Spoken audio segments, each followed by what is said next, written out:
Have you ever wondered why you react the way you do in certain situations? Why, when things seem to be going well, you suddenly sabotage your own success just before reaching your goals? Or why you find yourself drawn to relationships that repeat the same painful patterns, even though you know they are not good for you? If you're asking yourself these questions, you're not alone. The answers may be hidden deep in your past, shaped by experiences you never had control over.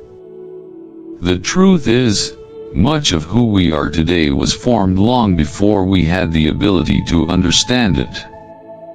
Our childhoods, particularly the painful moments, don't just stay in the past, they live within us. They quietly influence our decisions, shape our relationships, and affect the way we view ourselves and the world around us. These unconscious beliefs, built from early experiences, don't fade away with time. They continue to guide our lives, often without us even realizing it. Think for a moment about someone you know, or maybe it's you who grew up in a home where love was conditional. Perhaps they only received affection when they succeeded or performed well, and love seemed to fade away when they made mistakes. As a child, they never questioned it. It was just the way the world worked. But now, as an adult, that same person finds themselves struggling with perfectionism, always fearful of failure, because deep down, they believe love must always be earned.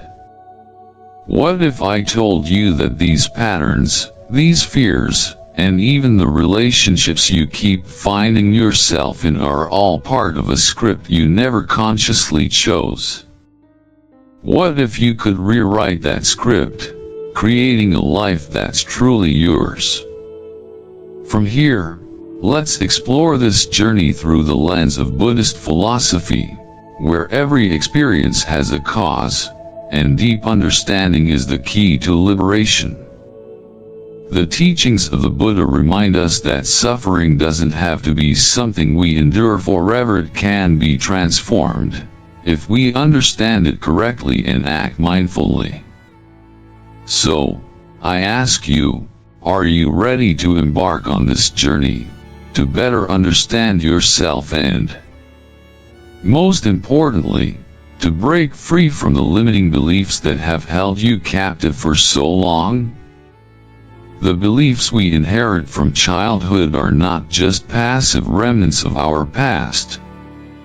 They are the quiet architects of our present lives, sculpting how we navigate the world, how we view ourselves, and how we relate to others. Imagine, if you will, that our beliefs are like seeds planted deep in the soil of our minds. These seeds sprout from the experiences we have as children, often without our conscious consent. Some seeds are watered with love, others with neglect, and still others with fear. Over time, these seeds take root, grow, and intertwine, forming the very foundation of the life we build as adults. In Buddhism, we understand that much of our suffering, or dukkha, arises from attachment and craving desires that are often deeply tied to the beliefs we inherit. But what happens when those cravings are born from beliefs we did not choose, beliefs we cannot even recall? How can we heal from something that has silently guided us for so long? Consider the story of a child growing up feeling abandoned, perhaps not physically, but emotionally. Imagine this child walking through a house where silence is more common than words of affection. The feeling of loneliness is not just a passing moment, it becomes a silent shadow that follows them wherever they go. Over time, This loneliness evolves into a belief, one that grows deep within them: I am unworthy of love. This belief, like a tiny thread, is woven into every aspect of their being. It guides their actions, their thoughts, and their interactions with the world. Now, let's take a seemingly simple event: a friend cancels plans. For the average person, this might just be an inconvenience, something they brush off and move past. But for this child, now an adult, it is not just a minor setback. It is confirmation of their deepest fear: people leave me. This belief, the fear that love is fleeting, conditional, and easily taken away, shapes their every relationship. It is not their partner's behavior that causes the pain. It's the invisible thread of their past belief that holds them captive. In relationships, they may either cling too tightly, desperate for love, terrified that any moment of weakness will result in abandonment. Or, they may push others away entirely, building walls so high that no one can get close enough to hurt them. The root cause of this behavior lies not in the present moment, but in that early, unspoken belief that love must be earned, that love is conditional and fragile. But here's the tricky part: if you were to ask them why they act this way, they likely wouldn't trace it back to their childhood. They might say, "I just have trust issues," or "I'm just not good at relationships." They wouldn't be able to connect the dots between their current struggles and the emotional wounds of their past. This is the challenge we face. These inherited beliefs are like invisible threads, so deeply woven into the fabric of our identity that we don't even notice they are there.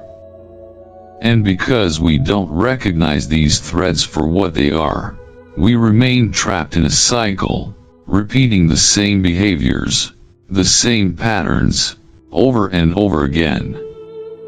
It's as though we're all walking around with invisible maps of the world, drawn from the moments of our early lives, guiding us toward the same destinations of pain and uncertainty. We make decisions, form relationships, and choose careers based on these maps that are not always accurate, but that we follow without question, because they feel familiar. It's not that we enjoy suffering. It's that our minds crave familiarity, even if that familiarity is painful. Take a moment and ask yourself, what are the maps that I've been following? Have you noticed yourself repeating the same patterns in your life, perhaps finding yourself in unhealthy relationships, feeling invisible, or fearing failure? These aren't random events. They are the result of the invisible threads that were planted in your childhood, beliefs that have grown and intertwined, silently guiding you through life. But there is hope. Just as a gardener can uproot weeds from the garden and plant new seeds for growth, so too can we begin to pull up the unconscious beliefs that have shaped us for so long. Awareness is the first step.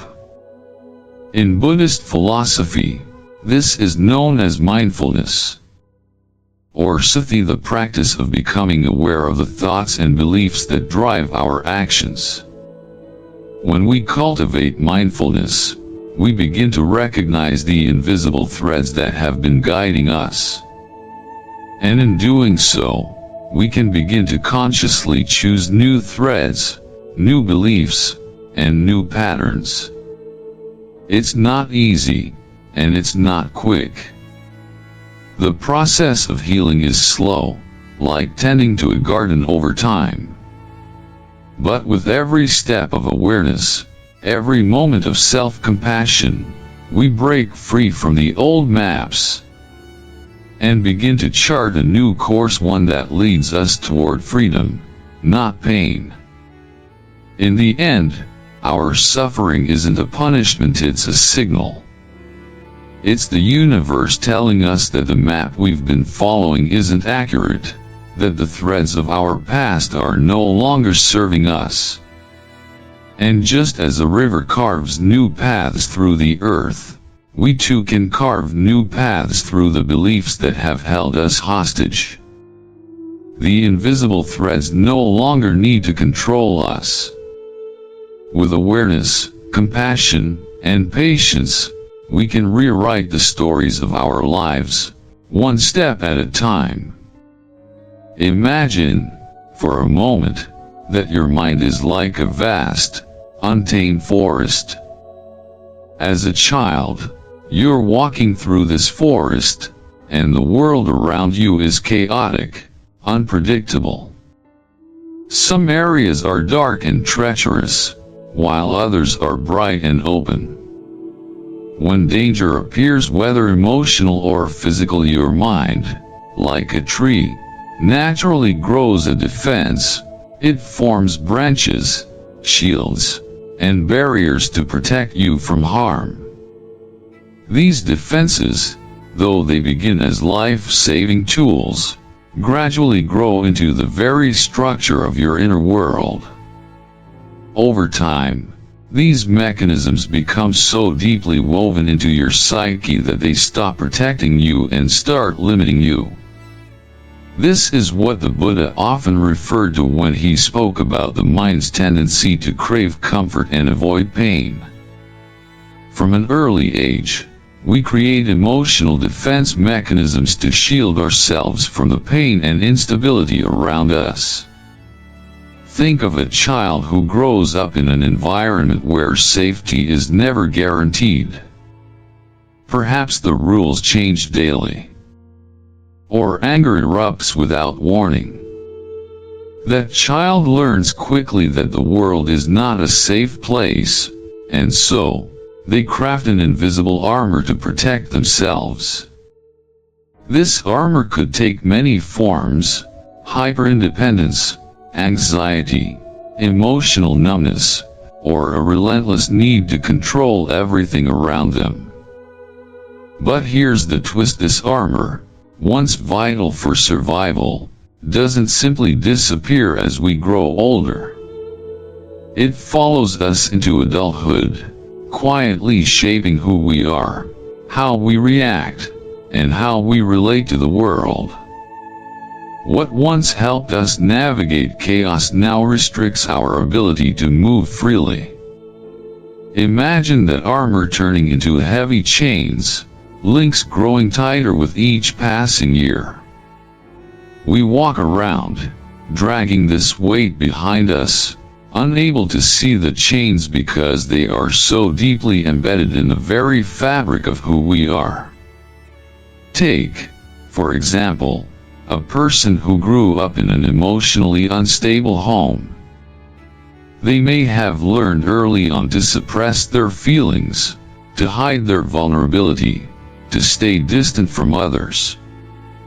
They might have created an armor of emotional numbness, a way to protect themselves from the hurt of feeling abandoned or unloved.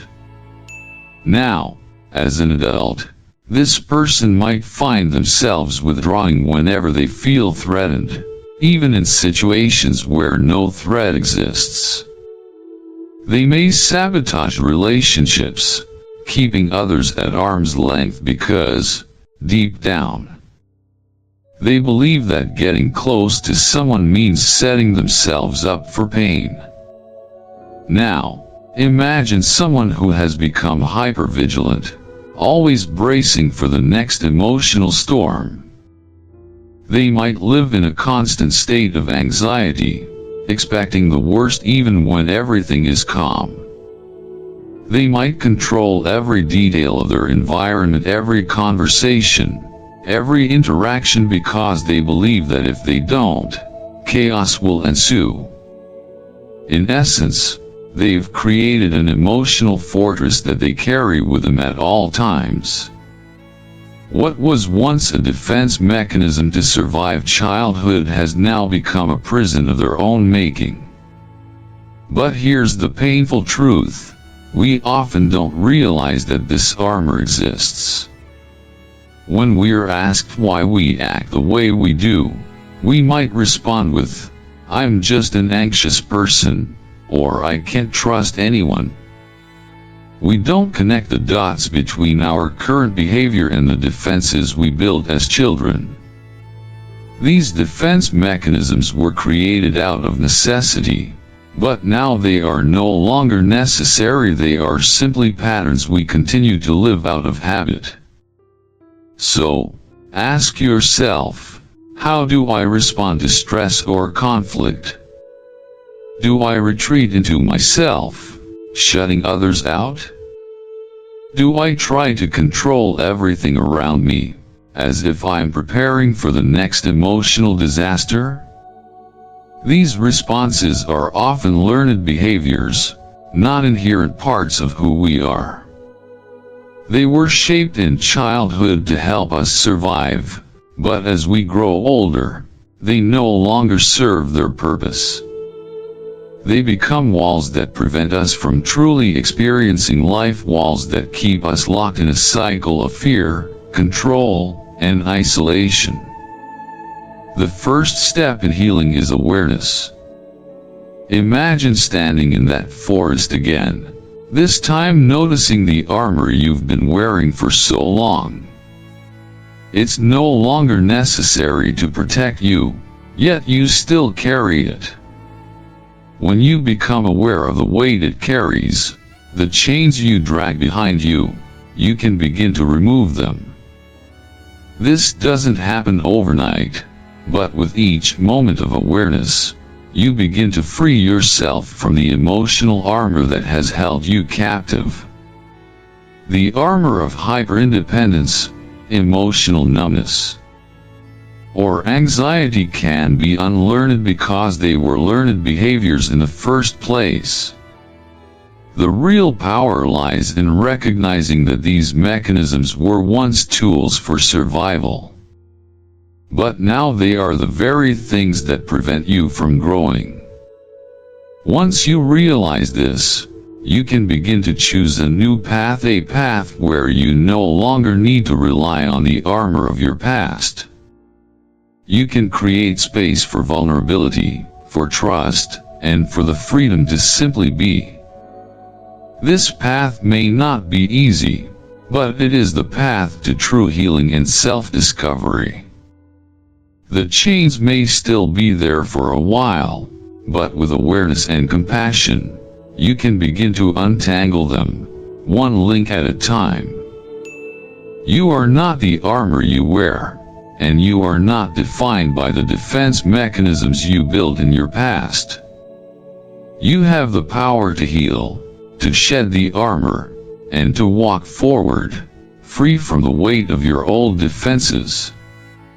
Many of us go through life believing that we are in full control of the choices we make, whether about relationships, careers, or our future. We tell ourselves that we are the masters of our own destiny, that every decision we make is a product of our own conscious will. But what if I told you that our choices are not as conscious as we think? What if, instead of making deliberate decisions, many of us are simply following invisible forces that were ingrained in us long before we had the ability to understand their impact? In the Buddhist concept of dependent origination, it's taught that everything arises due to causes and conditions. This means that our emotional responses, decisions, and behaviors do not simply emerge out of nowhere.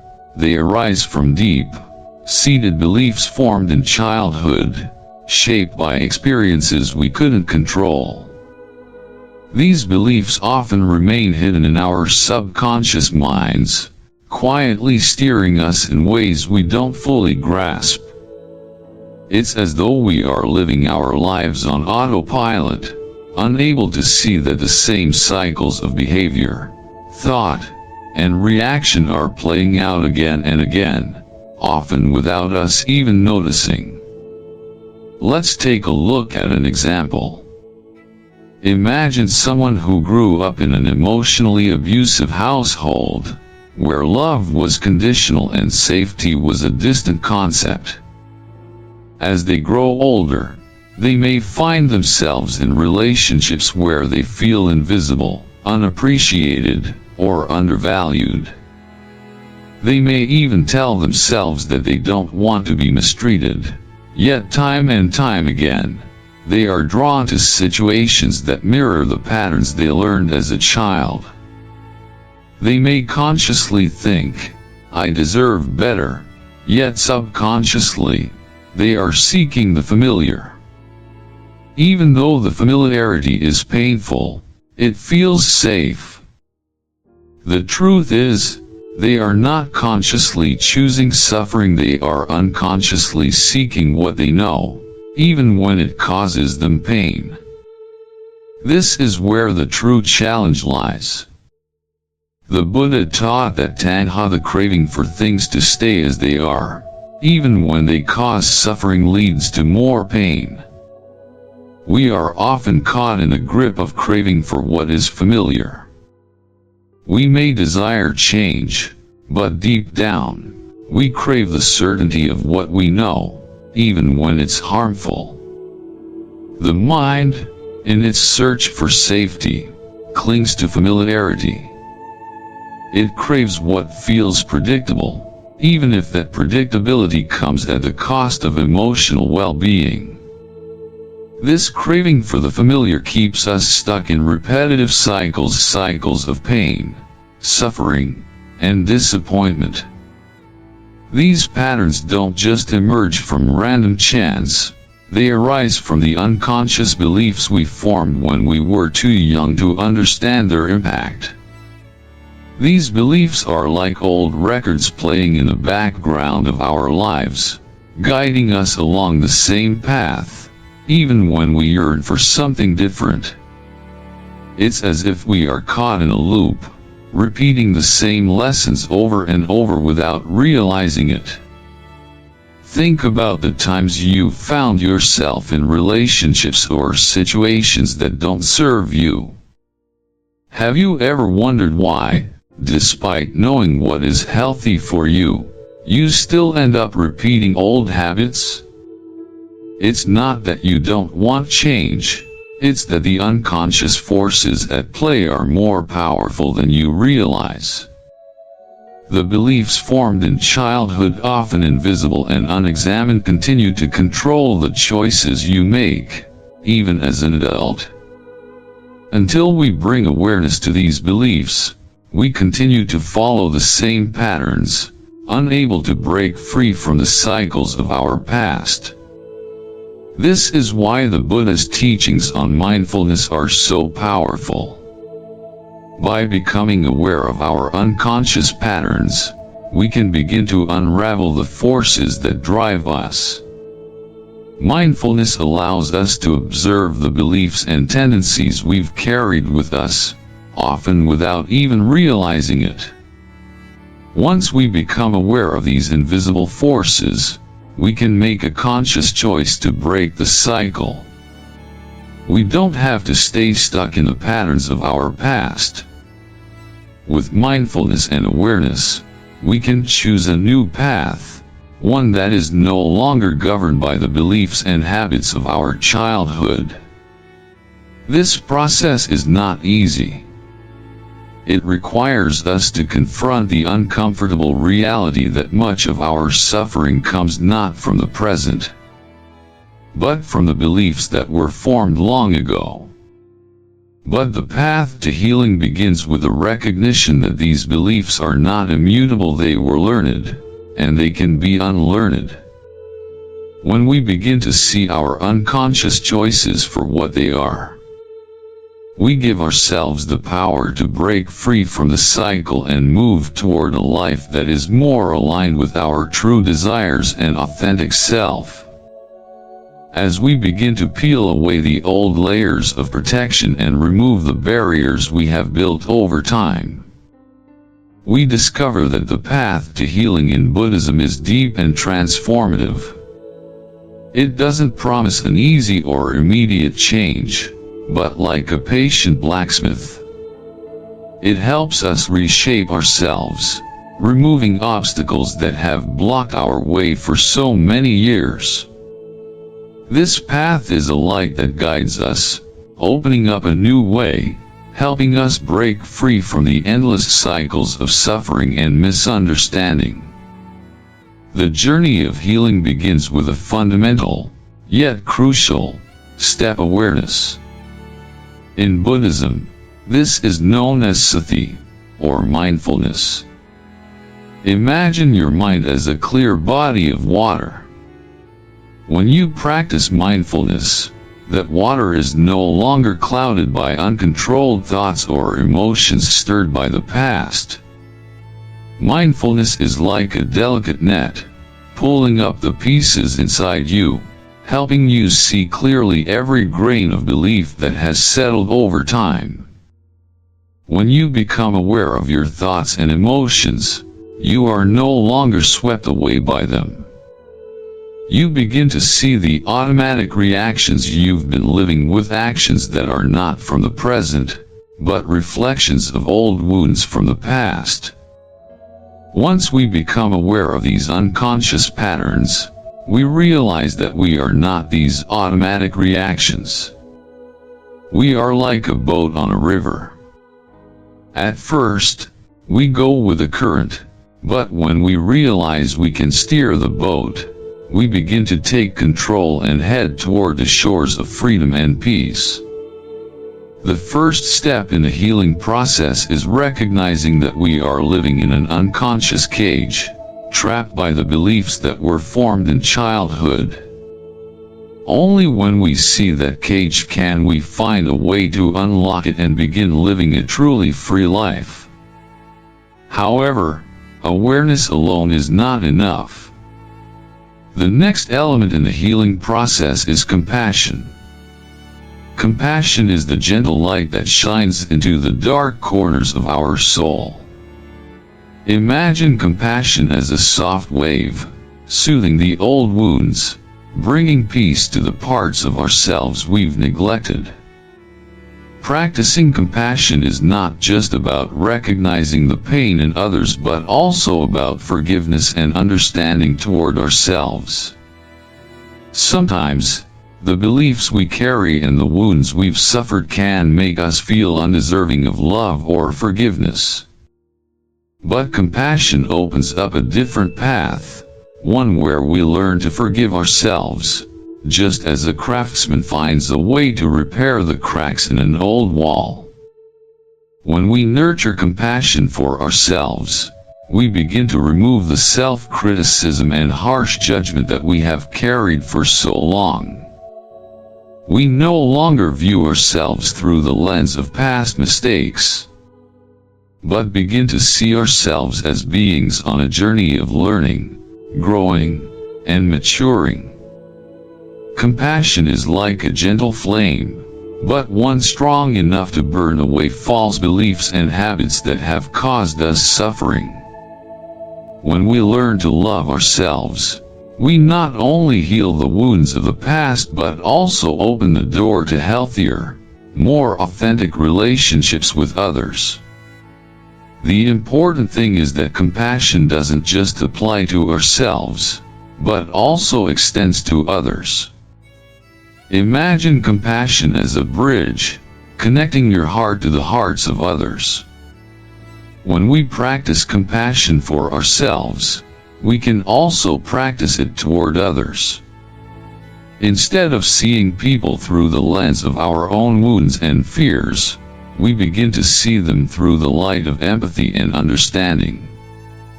We realize that everyone, just like us, is carrying their own pain.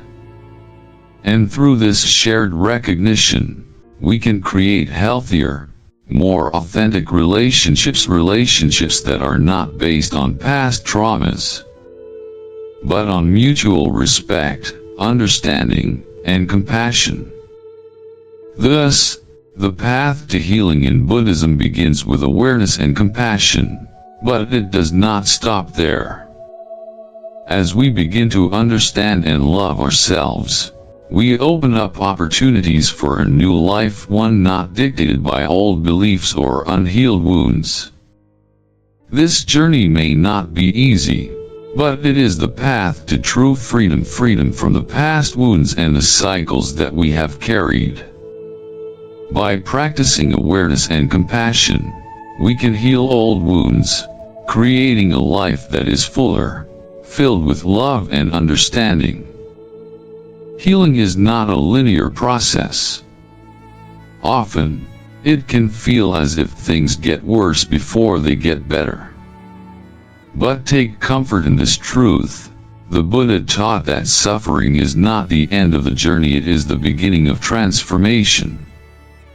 When we face our wounds, we are not merely reliving the past, we are rewriting the story of our future. Healing means unlearning the patterns that have kept us stuck in a cycle of pain and self-doubt. It requires courage, because it's not about erasing the past, it's about embracing the present and the endless possibilities of a future free from the chains of old traumas.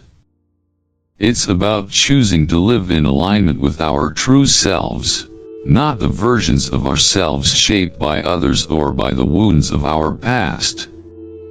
Take a moment and ask yourself, if I let go of these old patterns, who will I become? What would my life look like if I were free from the emotional scars I've carried for so long? The truth is, healing doesn't just mean leaving behind the pain, it means stepping into a new way of being. One that is free from the limitations of old beliefs and hurts. It means reclaiming your life, your power, and your ability to shape your own future. So, I ask you now, are you ready to break free from the past? Are you ready to step into a new chapter of your life and create a future that reflects your true potential? Even when the path ahead seems uncertain and uncomfortable, I urge you to take that first step toward healing.